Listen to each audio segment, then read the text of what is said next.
Bonjour à tous, aujourd'hui on va parler des feuilles de style CSS qu'on va utiliser sur des pages web. Ça typiquement c'est pour mes élèves de seconde ou pour mes élèves de STI 2D qui veulent fabriquer un site web sur leurs produits qui veulent comme par exemple le mettre en valeur, hein. Et puis ça va aussi servir pour programmer nos ESP32, nos composants web pour faire une interface web pour piloter par exemple une machine. Et ça c'est typiquement aux élèves de STI 2D que ça s'adresse.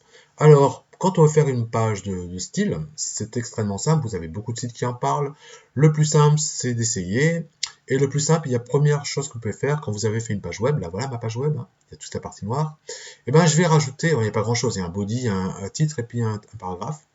Et je vais rajouter du style. Alors le style, quand on est en ligne, on écrit directement style égal, et puis entre accolades comme ça, enfin entre guillemets, on va écrire les instructions. Ici, je voulais que ce soit noir, avec le style pour le H1 en couleur rose, on le voit ici, avec un paragraphe en couleur blanc, le voilà ici. D'accord? On peut faire différentes choses. Puis ici, j'ai mis, voilà, avec un espace autour de 30 pixels.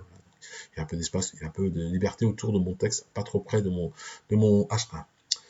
Deuxième manière de travailler, c'est de se dire, bon là, si je fais ça, hein, évidemment, si je veux faire un deuxième paragraphe et que je veux avoir le même style que le premier, il va falloir que je vous rappelle chaque fois l'instruction. C'est long, et c'est pas forcément très malin. Donc autant le faire directement ailleurs, de définir ailleurs que tous les paragraphes auront un style bien prédéfini. Mais c'est ce qu'on fait quand on fait de l'interne. Alors quand on fait en interne, on va créer dans l'entête une balise entre deux balises style, on va créer tout le style. Voilà comment on écrit le balise style, voilà comment on écrit le style. Le paragraphe, j'ai repris la même chose, sauf que si je définis P pour paragraphe, c'est une balise qui existe, hein, du HTML, et là il y a des accolades, et là je lui donne des instructions. Et si je lui dis que ça sera en gris avec une taille de 10 pixels, le voilà, mon texte en gris, 10 pixels. Par contre, l'avantage ici, c'est que n'importe quel paragraphe de ma page, tous les paragraphes d'ailleurs, auront cette propriété-là, puisque c'est défini, c'est défini pour une bonne fois pour toutes dans l'entête. Idem après, tout ce qui sera, si vous voulez centrer quelque chose, alors ici j'ai un point center qui va centrer avec des marges, etc. Et bien à ce moment-là, tout ce qui aura, alors il y a un point pour dire que c'est une balise qui, c'est pas une balise, hein, on s'adresse à n'importe quel objet qui aura ce point-là, et ce point-là, ça correspond à ce qu'on appelle une classe. Alors quand je mettrai class center, et ben ça va poursuivre ces propriétés-là. Donc ici je l'ai fait pour H1, ben j'ai dit class center, cours, voilà. Par contre, j'aurais très bien pu le faire aussi pour le P1. Pour celui-là, pour ce P-là, j'aurais pu dire, ce P-là particulièrement, ce paragraphe, je veux un class center aussi. Voilà. Et tous les autres paragraphes qui n'auraient pas marqué class center n'auraient pas eu les mêmes propriétés. Mais je peux appliquer comme ça des propriétés à l'infini. On n'a toujours pas vu comment on écrit les propriétés, hein, on va le voir juste après. Enfin, en externe. Alors en externe, c'est encore mieux. Pourquoi? Parce que quand vous êtes en externe, si vous avez plusieurs pages, alors ça ne concerne pas trop les ESP32, on va se limiter souvent à une page, mais en externe, quand vous faites un site web, typiquement en seconde, hein, voilà, en première, en terminale, quand on fait une présentation, hein, sur un site web, un vrai site, à ce moment-là, on est plutôt en externe. Pourquoi on le fait en externe? Parce que la page de style, on va la mettre dans un fichier séparé, c'est pour ça qu'on parle de externe, qui chez moi s'appellera monstyle.css. Et cette page-là va permettre, dans cette page-là, on va mettre les propriétés. Et ces propriétés vont s'appliquer à toutes les pages d'un coup. Pas besoin de réécrire dans chaque page les propriétés. C'est ça l'avantage. Ah, par contre, il faut que dans chaque page HTML, vous ayez défini un lien. Donc le lien, c'est écrit comme ça. Si vous recopiez ça, ça fonctionnera. Et là, style.css, je précise le nom de ma page HTML, CSS. Et c'est fini. Et à partir de là, on applique. Si dans ma page, il y a marqué, il y avait le paragraphe, dans ma page CSS, j'avais défini des paragraphes, ben, tous les paragraphes seraient appliqués. Ici, j'ai défini une division. Donc, c'est un autre container qu'on a en HTML.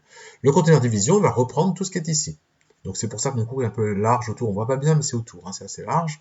On voit, par exemple, ici, j'ai fait un design titre. Alors là, c'est une classe que je peux appliquer à n'importe quoi. Ici, je l'ai appliqué au titre.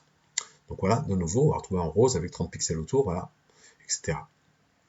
Donc ça a des grands avantages, hein, je viens de le dire, hein, c'est que d'abord, vous avez qu'une seule page de style, vous pouvez la modifier, ça modifie tout votre site d'un coup, c'est quand même très pratique. Ensuite, comment on fait les instructions? Alors ça, vous allez dire, on n'est toujours pas arrivé à ce niveau-là. Bah oui. Alors allons-y.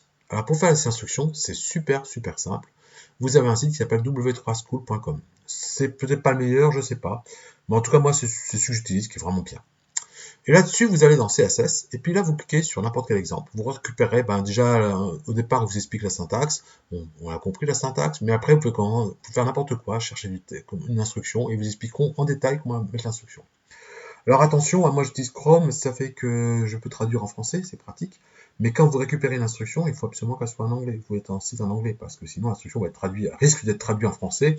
Et si elle est traduite en français, évidemment, on ne peut pas mettre du français là-dedans, hein, c'est forcément en anglais. D'accord? Alors attention à ça. Maintenant, passons à quelque chose de très puissant que j'utilise typiquement en seconde parce que c'est très facile et c'est très rapide. Ça s'appelle des frameworks. Alors, framework, c'est un environnement. Alors, il y en a dans beaucoup de domaines, hein, mais il y en a un qui est très adapté au CSS qui s'appelle W3 CSS. Ben, il est au même endroit, ça tombe bien. Il est là. Donc, tout à l'heure, on était en CSS, on passe en W3 CSS. Donc, sur cette page-là, je vais monter un petit peu. Voilà. Sur cette page-là, vous allez retrouver tout un tas d'instructions déjà toutes faites, toutes prêtes. Vous avez juste à appliquer. Et ça, c'est génial. Alors, comment on s'en sert? Eh ben, il y a deux manières de s'en servir.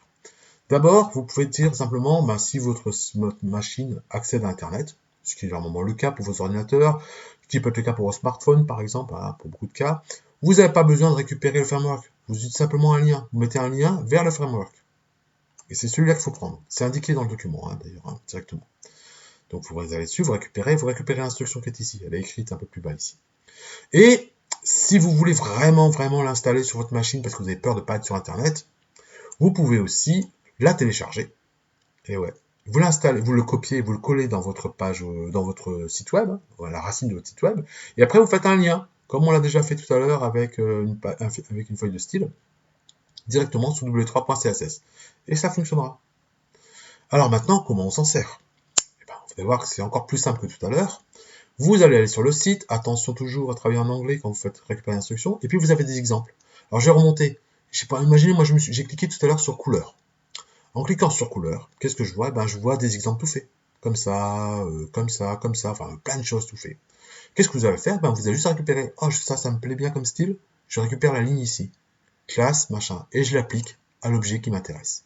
Souvent, c'est des divisions, mais vous pouvez faire autre chose. Hein. Je peux mettre le classe sur le H2, sur le P, sur ce que vous voulez.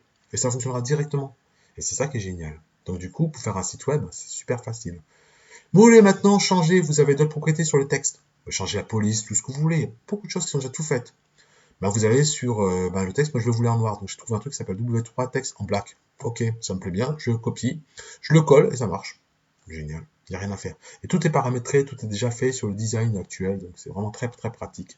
Vous voulez faire les deux? Vous mettez les deux avec un espace entre les deux, et c'est fait. Et voilà.